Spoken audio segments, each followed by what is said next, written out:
Canon's going to be making an absolutely huge splash at NAB 2023, and we know exactly what it's going to be.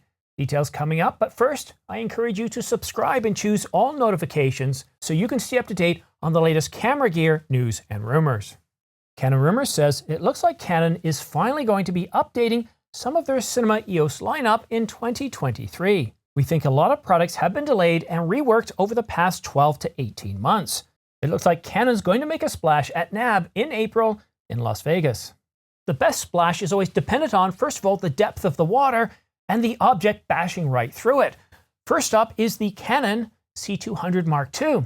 Will it make a big splash? The C200 Mark II is going to have the exact same DGO sensor found in the C300 Mark III or the C70, and it's going to use the RF mount. As far as 4K video recording, it can record in all the basic frame rates, 50, 60, 100, and 120 frames per second. It can record in Cinema Raw Light, XF AVC, and MP4. But as far as that HDMI type connector, which one is it going to be? Micro, mini? Nope, it's going to be a Type A, so full-size HDMI port. We really shouldn't be surprised in a cinema camera, but I also wasn't expecting to get a micro HDMI slot or port on the Canon EOS R5. Now, in terms of slots, it has dual SD or UHS-2 SD card slots, and it supports V90 card speed. So with Angelbird's latest card, you can get a maximum sustained write speed of 260 megabytes per second and a maximum sustained read speed of 300 megabytes, so you can quickly get your content off the card quickly. It's going to have a multi-purpose hot shoe, and the design of the unit is going to, well, it's going to look very similar to the Panasonic BS-H1. The C200 Mark II is a pretty solid camera. It's a nice camera, but in terms of making a splash, no, I'm completely dry. I'm not super excited by this camera. I think it's a good, solid camera, but the camera that's going to make the splash, the camera that I think is going to make the splash, it's going to get you super excited, is the Canon the C700 Mark II. This camera, well, first off, it has user swappable sensors. That's right, user swappable sensors, and at launch, it's going to have two of them. The first being, well, a Super 35 5K with a global shutter. Feeling the splash yet? Well, wait, there's more. The second one is a full frame 8K rolling shuttered sensor at so user swappable sensors, one being a Super 35 5K with a global shutter and the other being full frame 8K. User swappable sensors. I think that's a pretty big splash. The C700 Mark II is going to have an RF mount, but you can easily attach the EF or the PL mount to it. And there's no need to remove the RF mount. What you can actually do, just like Sony did with the Venice 2, is you can attach your mount, build it up, and then attach it to the RF mount, the whole thing like you can with the Sony Venice 2. So that's pretty impressive. I love it when they think outside the box.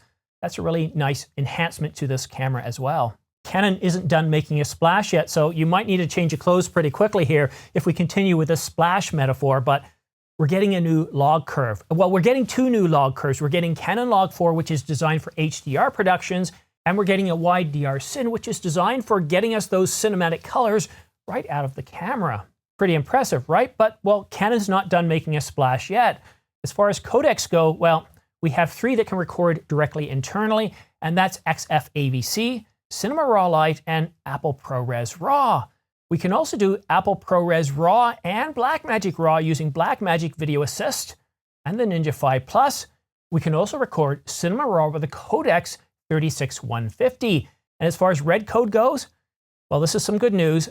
We have a new recorder or module that we can attach to this camera, and in partnership with Canon, Red Digital Cinema now allows us to record red code. So pretty impressive in terms of codecs. This camera's making a pretty big splash. I'm just pretty impressed with this.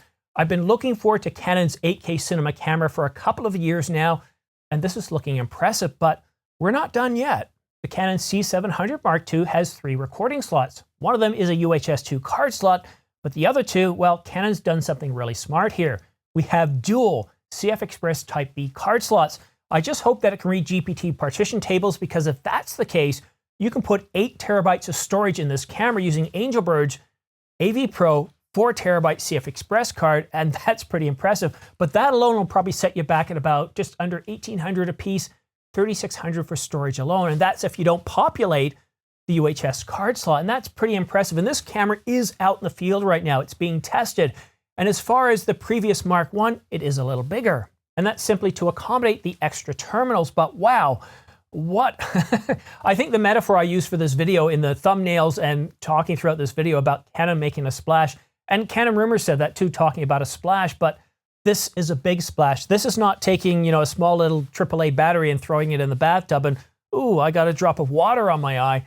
This is dropping a massive boulder, like the size of Everest, dropping it into the ocean and getting a tsunami of new enhancements and capabilities here.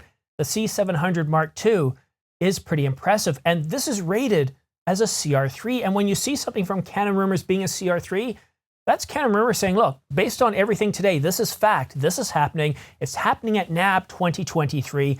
Get ready for a big splash from Canon. The C700 Mark II alongside the C200 Mark II. And the C200, it's a nice camera.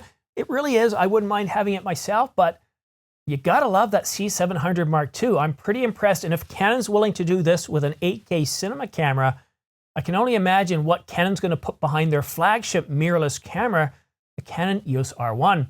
So if you want to stay up to date on all the latest camera news and rumors, whether it be the Canon EOS R1, the latest cinema cameras, please go ahead and subscribe. It not only helps my channel grow, but it helps you stay informed, but also choose all notifications. By choosing all notifications, as soon as I publish a new video like this one here, you'll get notified by YouTube, so that way you can stay up to date on all the latest camera news and rumors. That saves you from scrubbing all the Twitter feeds, RSS feeds, your favorite websites, YouTube channels, print magazines, whatever it is you watch. If your time matters to you, come to my channel because I cover all the major news from all the major camera brands, all the major camera models, all right here in one spot, saving you an awful lot of time. Thank you so much for watching. We'll see you again soon.